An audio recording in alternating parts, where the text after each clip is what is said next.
Having made the standard version of its small Puma crossover pretty sporty to drive, Ford wants you to also consider this top ST variant, now powered only by an uprated 170 PS version of its familiar 1-litre EcoBoost powerplant. Can this differently engined, updated model really replicate the fizzy spirit we so loved in the original version? My name is Jonathan Crouch. I've been testing cars for over 40 years. You'll find them all on the Car and Driving Car Reviews app. Here, I'm going to try and tell you everything you really need to know about this car in a way that you'll find nowhere else. Let's get straight to it. We loved the original Puma ST, and this updated version is still an exceptionally fine handling small SUV. But with the replacement of the original model's 200 PS 1.5 litre 4-cylinder Fiesta ST derived engine with the 1 litre 3-cylinder 170 PS unit that now features here, it's lost a lot more than just 30 PS of power. Initially, you might not notice this very much unless you start to rag the thing about. It actually starts with quite a nice burble, as an ST badged Ford ought to, and first impressions are of beautifully sharp and direct steering.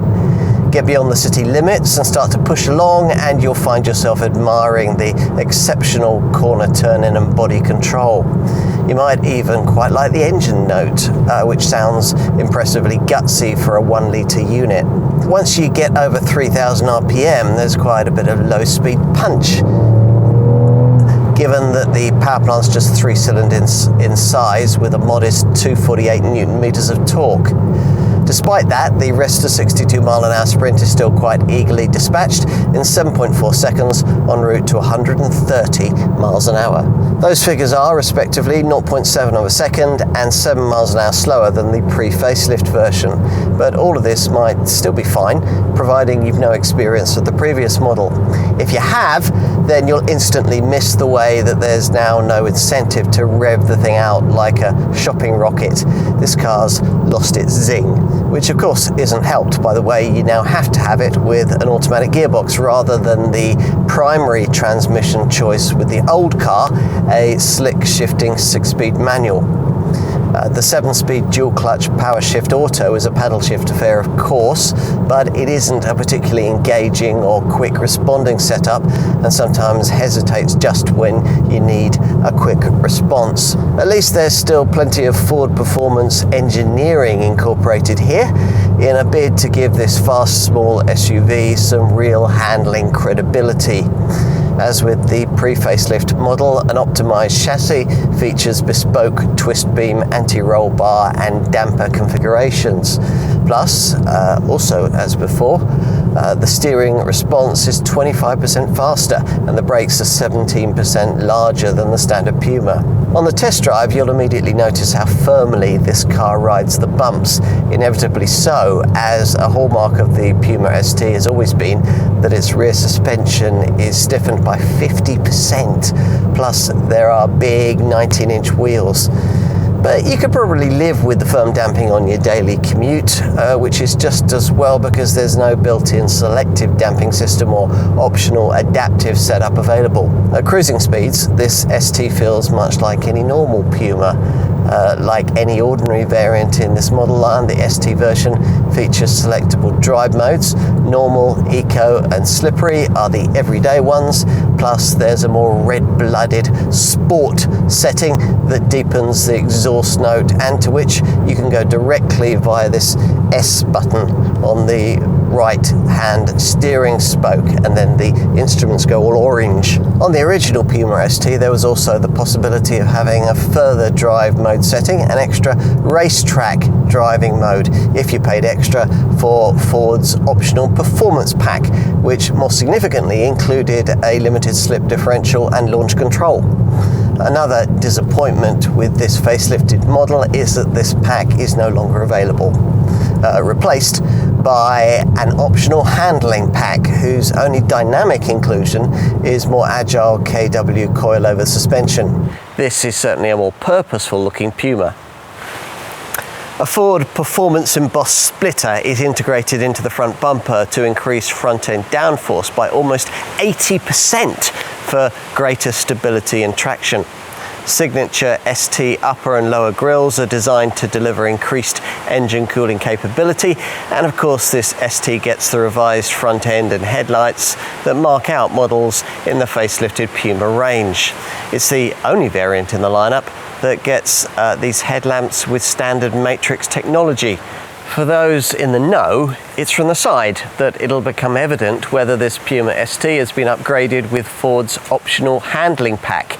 If it has been, as here, then the car comes with the usual 19-inch wheels in this special ST branded gloss black design, and there's a contrast coloured roof. Features common to all Puma STs include red brake calipers, black mirror caps, rear privacy glass, and this black lower trim strip.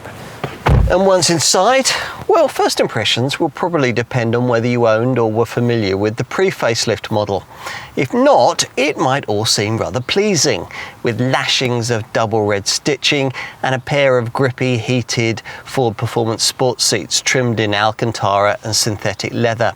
Plus you get silver pedals, a rather nice ST embroidered badge on the far side of the fascia, and fancy Ford Performance graphics on the centre screen at startup. But if you own the old car, you'll immediately miss the absence of that old model's beautifully supportive Recaro seats. And you'll resent the fact that unless you pay extra for the optional handling pack, you get the ordinary Puma model's ghastly squirrel oval steering wheel. That pack includes this better looking but still somewhat oversized round tiller. To be fair, there are some positives as part of this update. As with an ordinary Puma, the centre screen has grown from 8 inches to 12 inches in size, while the instrument display grows from 12.3 to 12.8 inches, all as part of a redesigned dashboard design that's less cluttered than before and features slim air vents and a more wraparound feel, though now clutters indicator and wiper functions altogether on a single stalk. Time to take a seat in the rear. Will this Puma's relatively short size cost you in terms of back seat space?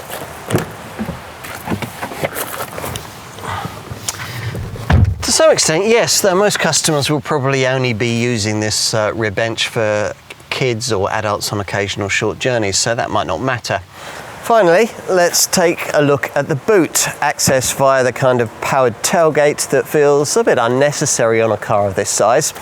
It opens to reveal something that might really sell you this car, a very decently sized boot, 456 litres as in any other combustion Puma. There's also an adjustable height boot floor. You really can adjust with one hand, and when it's in its lower position, up to 6 carry-on suitcases will fit back here. Below the cargo base, you can't stow a spare wheel, but that's because Ford's designers decided to use this space instead to create this so-called mega box recessed underfloor well, a clever way of using the extra space, which means that tall items like plants or golf clubs can be transported upright if you move the adjustable boot floor out of the way.